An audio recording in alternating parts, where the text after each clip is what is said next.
topics and opinions expressed in the following show are solely those of the hosts and their guests and not those of W4CY Radio, its employees, or affiliates. We make no recommendations or endorsements for radio show programs, services, or products mentioned on air or on our web. No liability, explicit or implied, shall be extended to W4CY Radio or its employees or affiliates. Any questions or comments should be directed to those show hosts. Thank you for choosing W4CY Radio.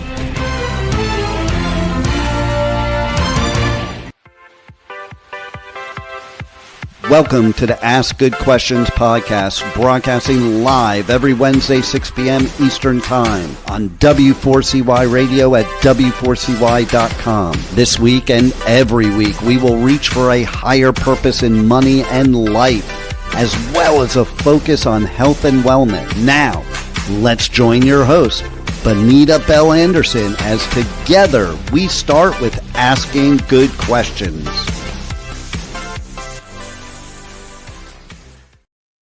Welcome. This is Bonita Bell-Andersen, and I am your host today.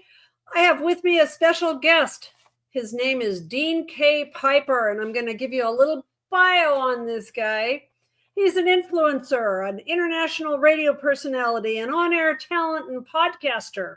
He's a featured creator, a master marketer, a publicist, a promoter, a published author, a speaker, a coach, and a trainer. He was named number 2 ranked podcaster on Apple and was recently invited as a celebrity talent on Cameo. He's been featured in the news, on the radio, in multiple newspapers and magazines, and on broadcast television. And he describes himself as a positive, ambitious, highly energetic, persistent, persevering, spontaneous metalhead, punker, hippie, skater, surfer, youthful chameleon, professional businessman. Thriving on passion, he lives life to the fullest while experiencing a variety of active interests. He is the pipe man, and it has been said of him that he is a hybrid of Tony Robbins, Batman, and Howard Stern. The Adventures of Pipe Man has received many awards and media features and has been ranked for multiple categories on one of the top 6 live radio shows and podcasts in the world. Besides that, there is the Pipe Man Radio Tour, where he travels in the country and the world doing press coverage. When does this guy have time? For major business events, conferences, conventions. I know he just got back from being on the ocean. Music festivals, concerts, award shows, and red carpets in the US, the UK, and Europe. One of the top publicists in music has named Pipe Man the king of all festivals. And he says that Pipe Man Radio is a show for you.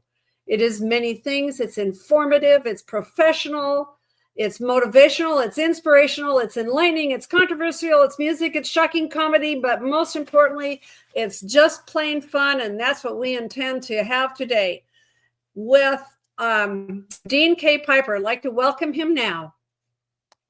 Hello. And Hello.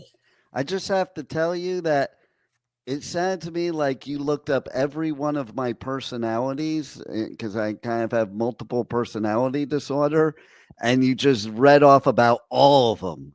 I know. Well, it makes you more interesting, but I'm really seriously going, how in the heck do you find time to do all that stuff? I don't. Like, literally, I think that week I was doing radio coverage on the ocean for Shiprocked. If I got 2 hours a night sleep, that was a lot. See, Dean, that's going to catch up with you eventually. Well, it hasn't so far, and I can still outdo my kids and my grandkids. And listen, I got plenty of time to sleep when I'm on the other side. Okay, got it.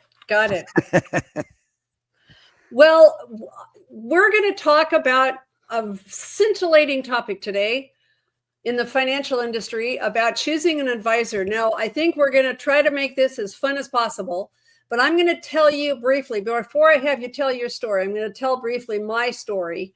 It's been about 25 years ago that I went through a horrific divorce and completely upended my life, and I ended up going into financial services. I would have never been in this industry. It wouldn't have been for that complete left turn in my life. And I basically studied the role of women in the industry because I saw a lot of guys out there and actually had different ones who said, you'd be good at this. You should try this. So 25 years later, here I am doing commentary on my own podcast. So tell me about you. Tell me how you became an advisor. How long were you in that role? Why you left? And especially, what did you learn from that experience?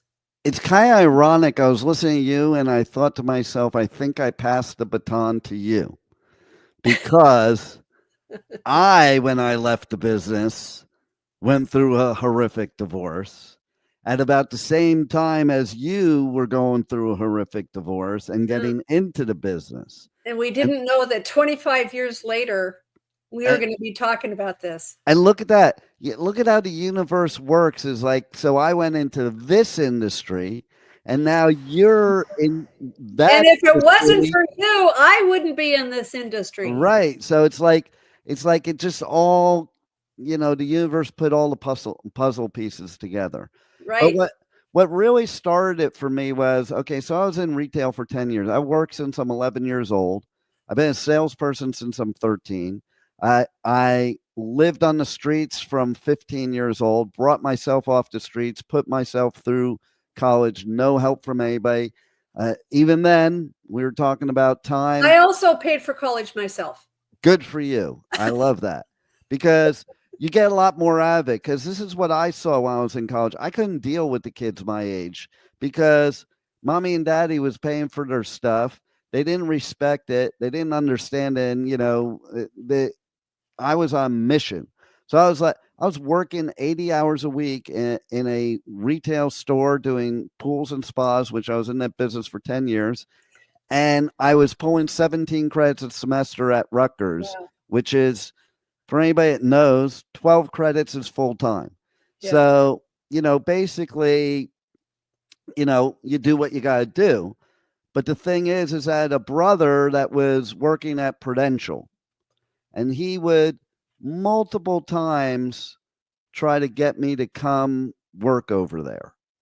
And, I was kind of in my comfort zone. I'd been in this industry since I was a kid. I was, very good at it. And I was doing well for somebody my age, and so why switch? But then I wanted more.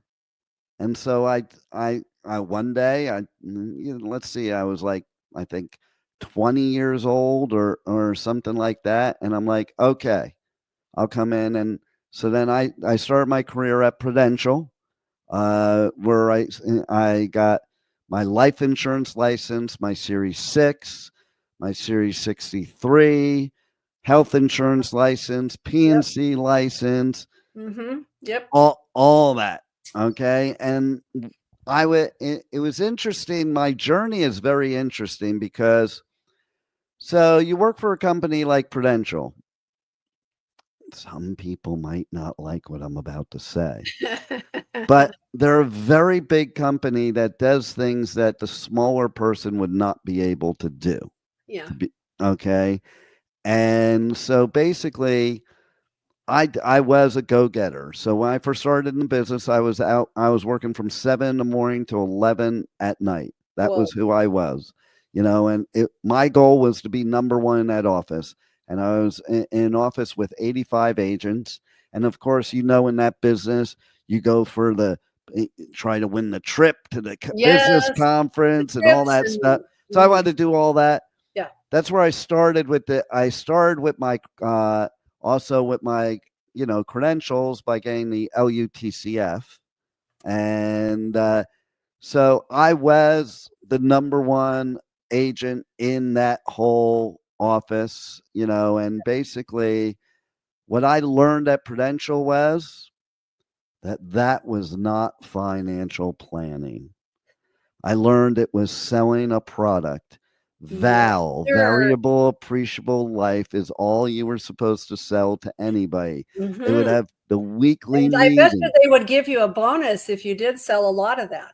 Oh yeah. Well, not only that, but they'd have the weekly meeting and you could sell 15 health insurance policies, 20 auto policies, 50 homeowners policies. But if you didn't sell any life, you better be hiding under the desk because you were a goose egg. Okay. And all those things made you money, but what made them a lot of money was the life insurance. And that was, it fits in everybody's pocket. They call it financial needs analysis, what you go out and do. Yeah. And then you had this thing, it was called the Opser tray, which was this metal tray with all the people in because you had an area as an agent.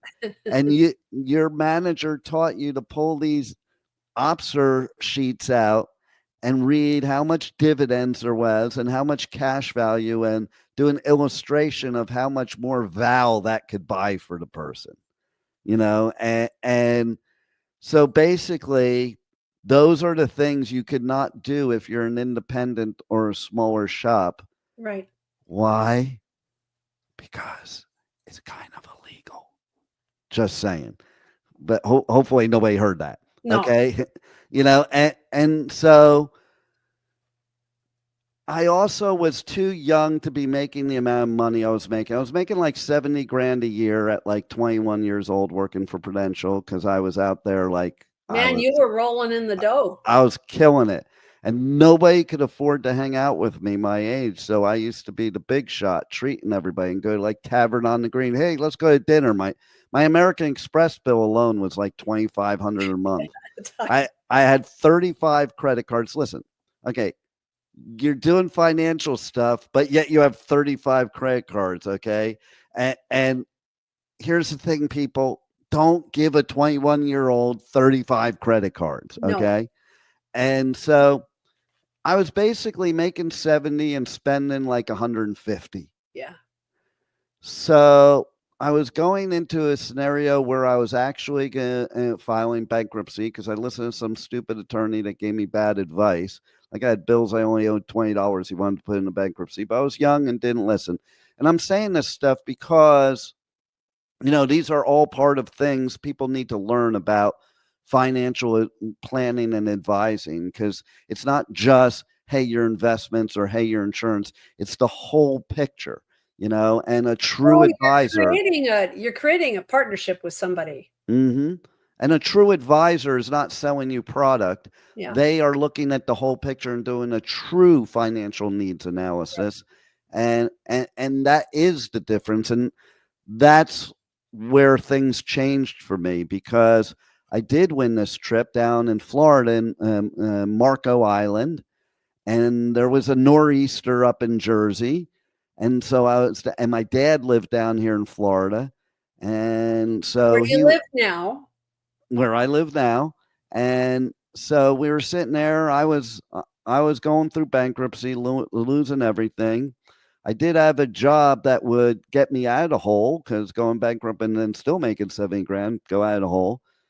And I was sitting at this place, Shooters in Fort Lauderdale, on the water with my dad, sipping a margarita. Well, there was a nor'easter. And I looked at him and I'm like, what the hell am I doing in New Jersey? I didn't tell him what I was going to do next. But, when you go through hard times, sometimes you make decisions on the fly. You just got to change your life. Yep. Because that's what gets you in a different direction. Well, for me, it was completely rethinking my life and what I wanted to be in the future. Yeah. And I remember very specifically, I went back to New Jersey, and my sales manager at Prudential, he wanted me to do this deal that would have made me $100 grand in commission. And my district manager wanted me to do it too, but it was basically replacing insurance, and not in the right way. And I refused. And they told me if I did not do it, that they would have to let me go. Oh, wow. And I told them, don't bother. Have a nice day. And I got in my car and I drove to Florida. Wow. And so basically. But you had your integrity intact. 100%. I mean, that would have changed my life, that sale. That would have changed my life drastically. Okay. And we can't see if we're looking at the tree, we're not going to see the forest. And so basically I was looking at the forest. And yes, I want to sleep at night. And yes, I don't want to go to jail because that could potentially happen. Mhm. Yep. And I'm going to be the fall guy for sure. I'm Yep. not, even at 21, I wasn't that stupid. Right. And that's why they have a 21-year-old do that, because they think they're going to be that stupid. And so anyway, what happened was the minute I left there, and this is practice that was done all the time. This is the first time I've told this part of the story and like revealing what really goes on. But basically, Dean, you found out who really owns the clients.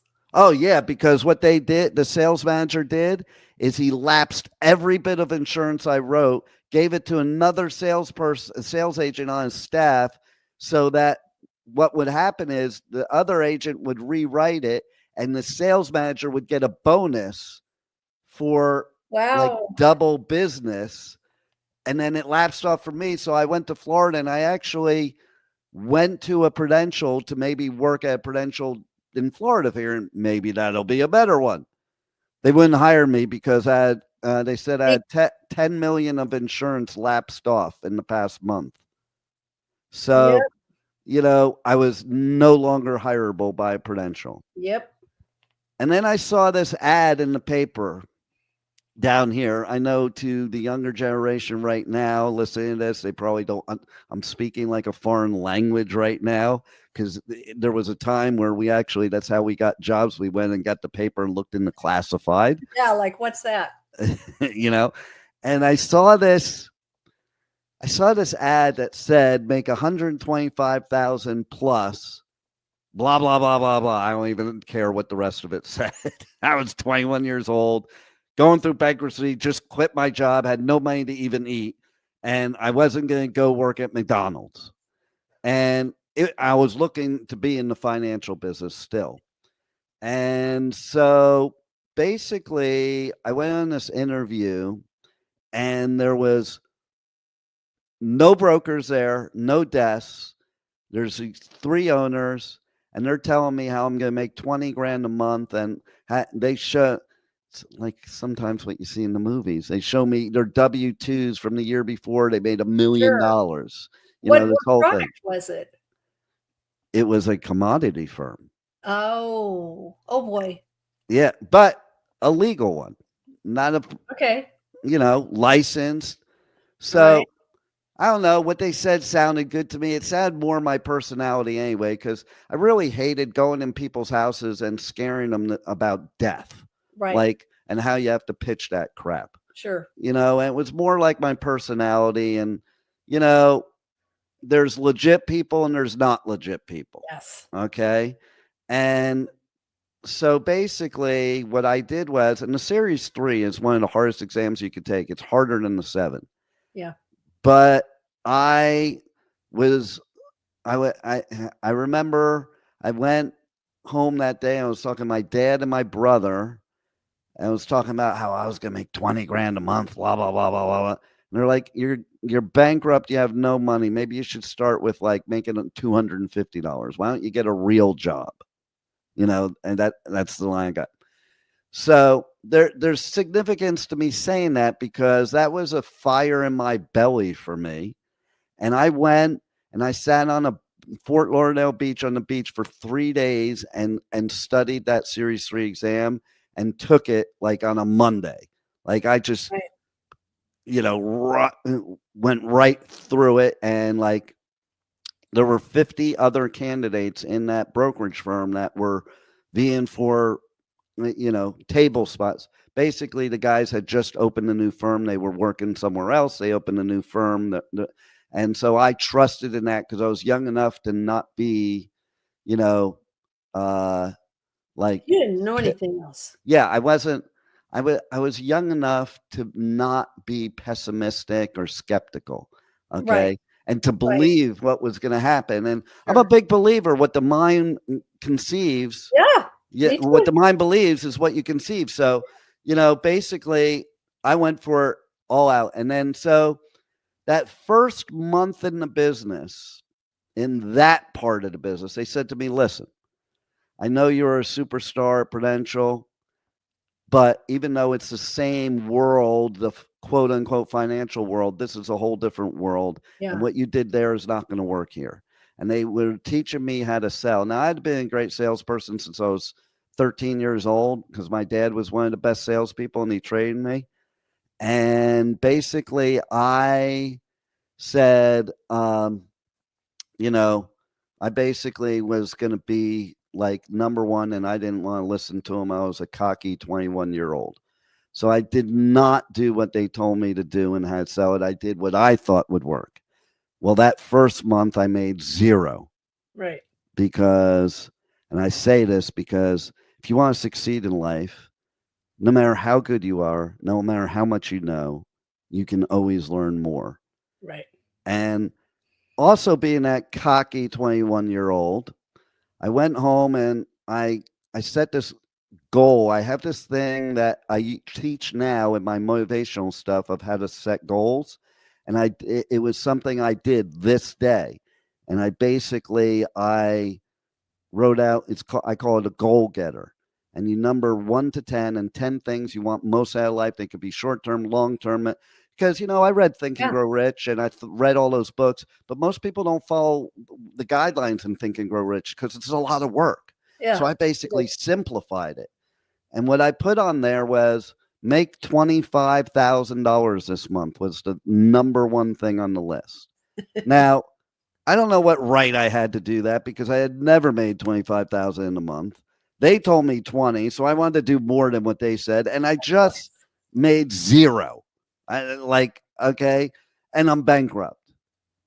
But that's how I roll. That's how I think, and, in order to succeed, you have to have nothing to fall back on because you'll always fall back on it. Right. And I decided I was going to prove these people wrong and do it their way. Like, I know I wasn't going to do it their way because I wanted to succeed. Now it's like, I'm going to show that their way doesn't work either. And I'll never forget it. Alan Sadler out of Savannah, Georgia, a Jewish attorney out of Savannah, Georgia, can be a harder person to sell commodity futures and options to. I had gotten so many no's by the time I got to this guy that I did not know what to do with the yes. Like, you get trained on the no's and nobody teaches you what to do with the yes. So the first time I did what they said to do, it was one line and he said, yes. And I literally dropped the phone because we used real phones then. Yeah. And I ran into the boss's office that were tapping in, listening, because that's what they did back in the day. And in fact, the NFA and the CFTC, they require that. And I'm like, what do I do now? Oh my God, what do I do? What do I do? And they're like, well, you might want to go back to the phone because he's probably still on the phone and you just dropped the phone. And so, but anyway, so that was my first client in that business. End of story. That second month, in that business, you get paid once a month and it's a big meeting. And if you have no money, you hide under the desk. If you're making big money, you're the big macher, as we would say. And so I made $25,000, or not $25,000. I made $24,743. Close enough. Close enough. And it was in a check. Can you tell me where the first place I went once I got that check? Oh, what did you do? Go and buy a big honking truck or something? No. No. But maybe no. No, literally, I went to my brother and I shoved it in his face and I told him to get a real job. Oh my gosh. Yep. And then I went to a bank, cashed it. Then my bosses required me because they said, hey, those suits you're wearing, they just don't cut it here. They may cut it in insurance. They don't cut it here. And they're like, now that you made some money, come back tomorrow. and you should be wearing like an Armani suit and Armani tie, and we'll take you shopping for it. Wow. You know, and so and then and that car you're driving, no, you have to get a different car. You know how it is in that business. It's like it's all Appearances image, matter. you know. But Mhm. it's true though. How can you tell people how to handle their finances if you don't appear like you have any? Yeah. But I'm hoping that this discussion today about choosing a financial advisor is they're going to be able to look deeper, because they That's why are. I'm They're going to have an initial response. They're going to have an initial opinion about that person just by the way they look.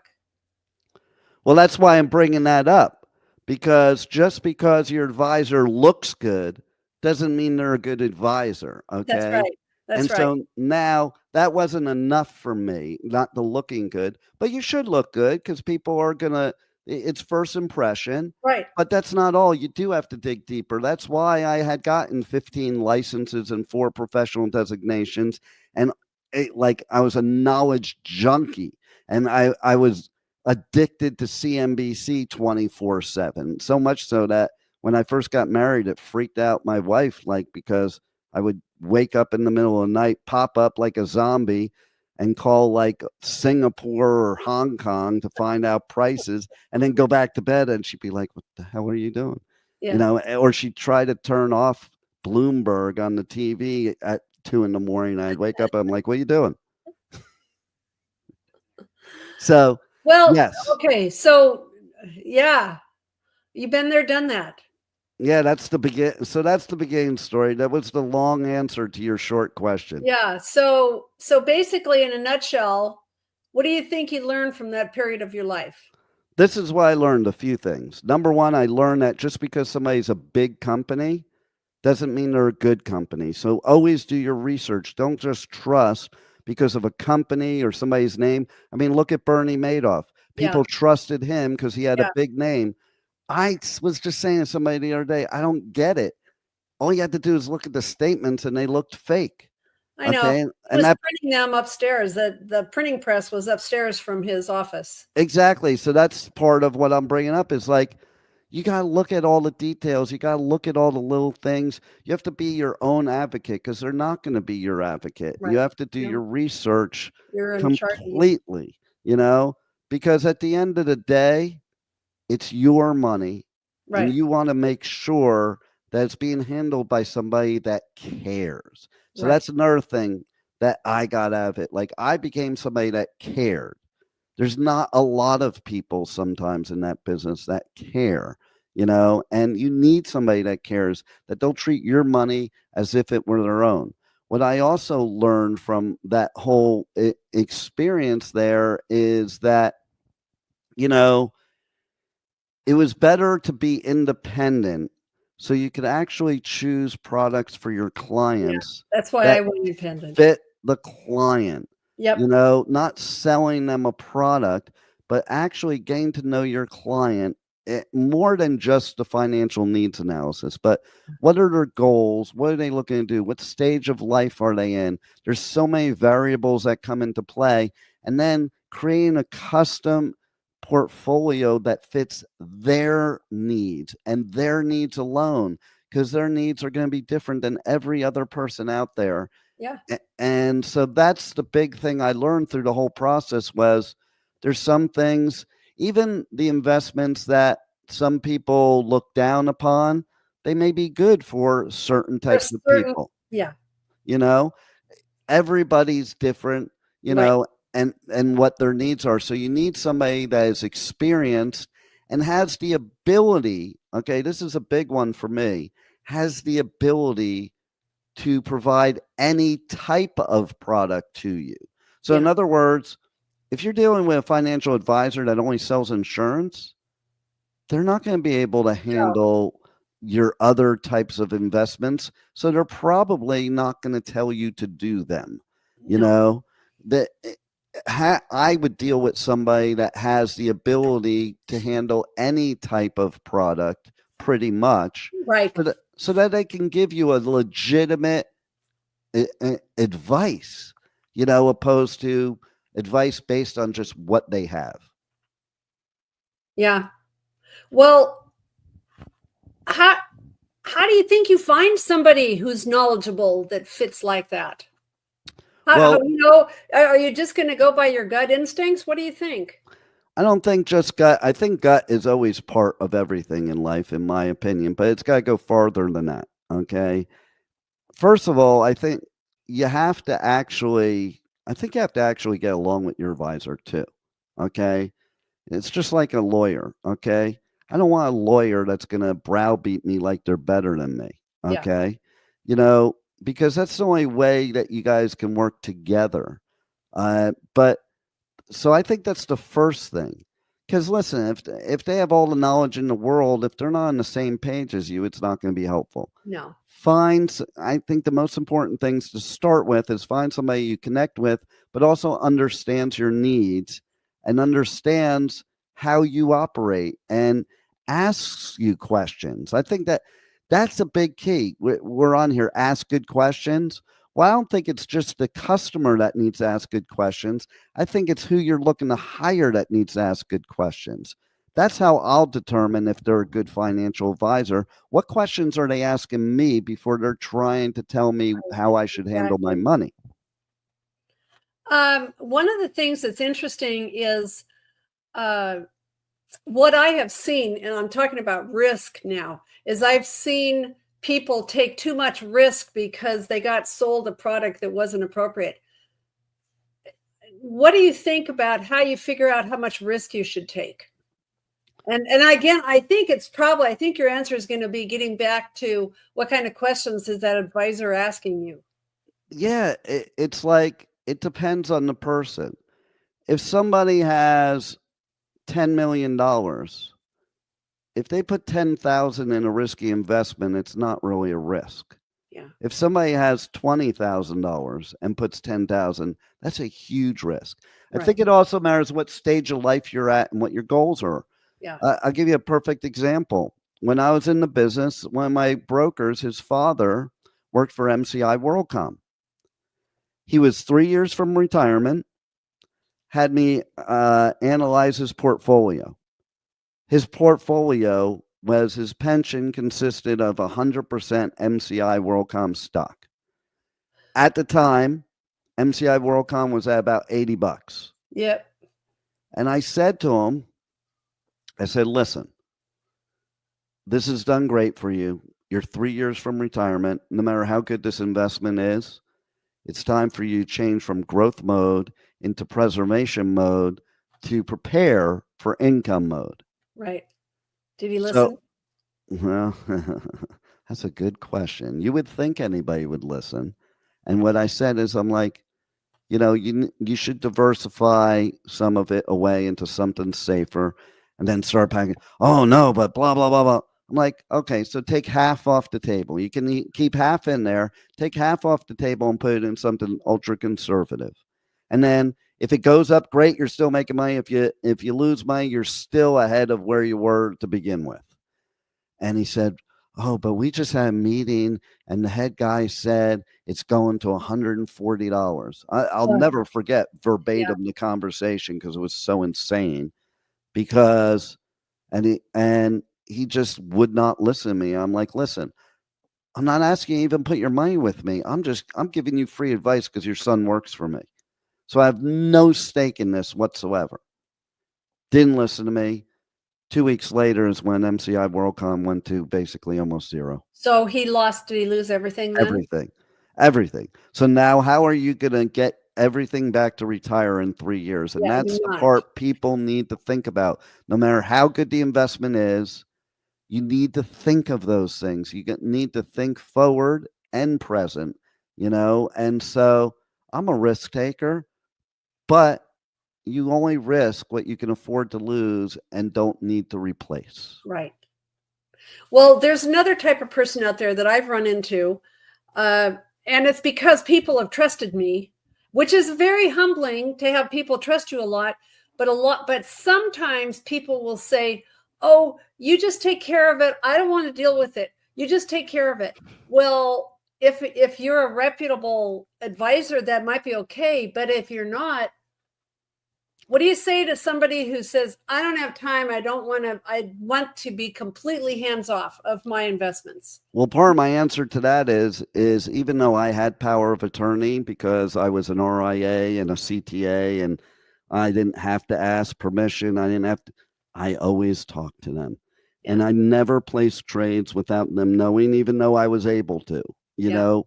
And a lot of times they would say to me, why you call me? Just do it. And they would say exactly what you're saying. Why? Because number one, I don't think you should give somebody that much control. Again, we could use the Bernie Madoff example, you know, because at the end of the day, it's your money. You should always have a say. And our job is to advise you, in my opinion. If you're an advisor, it's to advise you. And then it's your job to decide whether that's good for you or not, or if you have to trust there. But still, you know, I would be worried to say that to somebody without, and especially if you don't know who they are, because again, we go back to there's good people and bad people, and that doesn't even mean bad larceny bad, maybe bad because they just don't know how to manage money.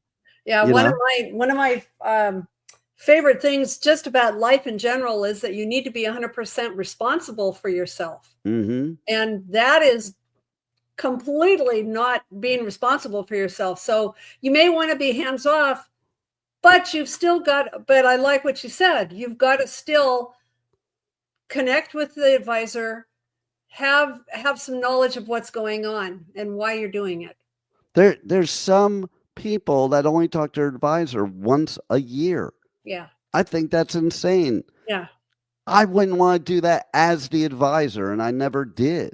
That's the point, is like, how much does your advisor care if he's only talking to you or she's only talking to you once a year? Right. You know? Right. And I go back to that word care. Yeah. Because I could tell you one thing, when I was in that business, I cared about other people's money way more than mine. Yeah. Well, can you think of anything else? I mean, I'm thinking about some of the things. What are the risks of getting it wrong? I'm thinking of advisors who might have like conflicting interests or questionable credentials. Do you have any thoughts about advisors that just maybe this leads into checking their credentials, make sure they're on the level? Well, that's an interesting subject too. And to talk about the first thing, that goes back to what I was saying before. Okay. It is the same thing. You know, you just have to know who you're dealing with, number one. Mm-hmm. And if they're selling products, but not other products, that's something you have to take. Like, that's where that conflict of interest comes from. Yeah. Because listen, I'm going to be blunt. If I'm an advisor and I only handle Fidelity and, you know, whatever else funds, as an example, and you say, well, what about blah, blah, blah fund? If I don't handle it, I'm going to talk into the one I have. Right. I mean, let's call it what it is. Advisors are looking to make money, and they should make money if they're doing the right thing. There's nothing wrong with an advisor making money. But in the scenario of, you have to think about, are they giving you the advice because it's the best advice or the best advice of what they have to offer? Which leads me into the next thing. And that is, you know what I see a lot is people going out on Google and looking and seeing articles about, well, you should only deal with a fiduciary. And I'm a fiduciary, but what do you think pretty about much every licensed person is? Yeah. Well, and what's interesting is that somebody that I know has no idea what they're even talking about and saying, well, are you a fiduciary? They don't even, you know, how do you think people should, what do they need to know about that whole term of being a fiduciary? Well, first of all, just because you're a fiduciary doesn't mean you're actually legit. You know, I mean, just to be blunt, you have a fiduciary responsibility. It doesn't mean you actually exercise it. Let's say that first. Right. I also want to mention too, we were talking about credentials. So there's somebody that I think is one of the most amazing speakers there is that speaks on financial stuff, but I think she's great as a speaker. I think the advice she's given people is garbage. Okay. But Okay. people swear by her. She's not even licensed. So, people, Yeah. here's something you have to understand. There's people that are licensed, registered advisors, and there's people that sell programs on how to invest. Yeah. They are not the same. Yeah. Okay. That's right. There's those that do and those that teach. Okay. And so if they're selling you a program, they're not giving you they're not doing any favors, and they're certainly not being your fiduciary. That's for Right. sure. And the point is, not only because of the regulations, but because, listen, there's certain things, if you're in a regulated business, that if you're licensed, you can't say that somebody that's not licensed can say. So somebody can get up there and be a speaker and say, hey, all you have to do is buy low and sell high and you'll make money.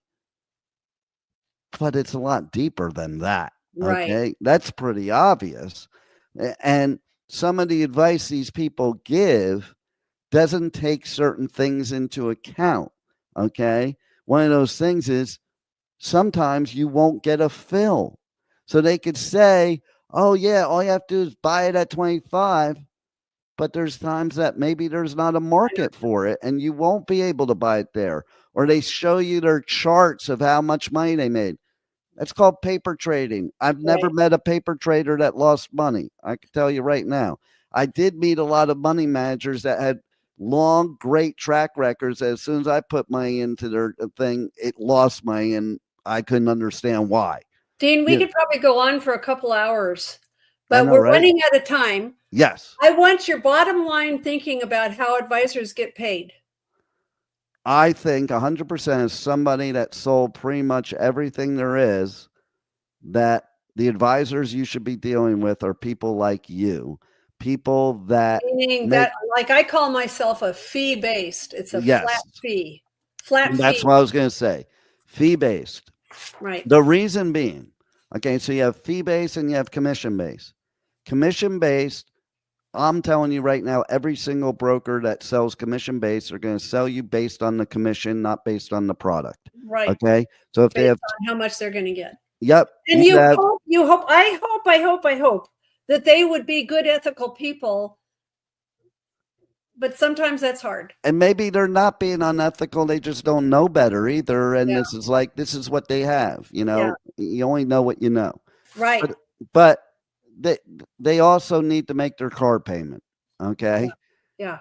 Now, when you're fee based like you are, you still have to make your car payment, but your car payment is based on performance, not based on product. Okay. Yeah. So you're in it with the client. Okay. If the client loses money, you lose money. If the client makes money, you make money. Why is that? Because you're getting a percentage of the assets. You make me think of a big firm that does a lot of marketing that says just that. We do better when you do better. Yeah, see that? And it is true, because I think the decisions you're going to make as a money manager, as an advisor, are going to be way different, because you want to make sure you do the right thing to keep that business. Because that's another thing. When you're fee-based, you're not making those big hits like the commission-based is. Okay. So you're looking for your clients to stay with you a long time. If you do not do right by them, they're gone, and you made very minimal money off of it. You are making a living based on them sticking with you 5, 10, 20 years. Exactly. Yeah. And that's only going to happen if you're treating them right. And of course, you're only going to treat them right when you're fee-based. Right. And so, yes, 100% go with somebody fee-based, go with somebody that has letters after their name, go with somebody that has, also check, we didn't talk about this, but it's very important, and believe it when you read it, because I had prospects that didn't. Check with the government agencies that are regulating, and the self-regulatory agencies. Look at their track record, look at their customer complaints or reparations or anything, and see what they are, because a lot of times you'll find they're pretty consistent if there's anything there. And don't think, oh, my broker wouldn't do that. No, they wouldn't do that. It wouldn't be in their record. Right. So we are running out of time, and on the website, on the askgoodquestionspodcast.com website, there's a bonus downloads where there will be a PDF on questions, I'm going to try to summarize all this into a PDF that you can download for asking, pertinent questions to that advisor. So, any final thoughts on this whole topic? My final thoughts are, I'm not in the business anymore, so put your money with Bonita Bell-Andersen. I'm not paying him to say that either. She didn't even know I was going to say that's why she's laughing. I was going to say that. But we really, truly, no matter what you do, we really, truly, I think both of us can say that we truly want the best for you. We want you to be informed. That's kind of where I come from. I think Dean comes from that space as well, that please be informed, be educated. You're responsible for your own self. So you need to be educated about these types of things. And with that, thank you so much for joining us today on Ask Good Questions. Today's episode is over, but we did ask good questions again, didn't we? Don't miss out as we broadcast live every Wednesday, 6 p.m. Eastern Time on W4CY Radio at W4CY.com. Join Bonita Bell-Andersen next week for more conversations with experts on finances, retirement, behavioral finance issues, health and wellness, and more. Until then, remember to ask good questions.